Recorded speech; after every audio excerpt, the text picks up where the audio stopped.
NCERTच्या अभ्यासक्रमामधून मराठी साम्राज्याचा नकाशा वगळल्याच्या निषेधार्थ पुण्यामध्ये आंदोलन करण्यात आलंय। मराठा समाजाच्या वतीनं पुण्यात आंदोलन करण्यात आलं। नकाशा वगळल्यामुळे संभ्रम निर्माण झाल्याचं म्हणत गुडलक चौकामध्ये विद्यार्थ्यांनी घोषणाबाजी केली। तर याबाबत केंद्र सरकारकडे पाठपुरावा केला, मात्र काहीही प्रतिसाद न मिळाल्यामुळे रस्त्यावरती उतरल्याची प्रतिक्रिया आंदोलकांनी दिली। एवढा गौरवशाली इतिहास पुसत असताना केंद्र शासन, महाराष्ट्र शासन काय झोपा काढते का? छत्रपती शिवाजी महाराज तुम्हाला प्रत्येक गोष्टीत लागतात।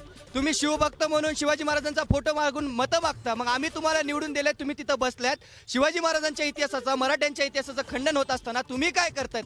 आणि हा प्रश्न विचारण्यासाठी आम्ही इथं जमलेलो आहोत। त्याचबरोबर हा नकाशा वापस यावा अशी ठोस मागणी आमची। शिक्षण मंत्र्यांशी काय बोललात का? पाठपुरावा केलाय का तुम्ही? मी परवा मंत्रालयात जाऊन आलो, परंतु आमची कोणाची भेट झाली नाही। परंतु येत्या मंगळवारी कॅबिनेटच्या दिवशी आम्ही संपूर्ण हे विद्यार्थी आणि अखंड मराठा समाज आणि छत्रपती फाउंडेशन मंत्रालयापाशी जाणार आहोत। आणि आम्हाला जर मुख्यमंत्र्यांनी वेळ नाकारली तर आम्ही त्याच ठिकाणी जागेवर उपोषण चालू करणार आहोत। काय पुरावे आहेत आणि सध्या पाठपुरावा काय करताय?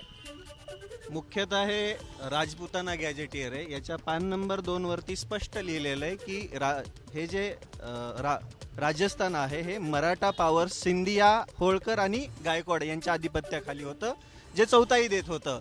मुळातच या भारत देशाचा भूगोल वाचवणाऱ्या लोकांचा इतिहासच काढण्याचं पाप या सरकारने केलंय। ज्यांनी भूगोल वाचवला त्यांचा इतिहास मिटवायला हे सरकार निघालंय।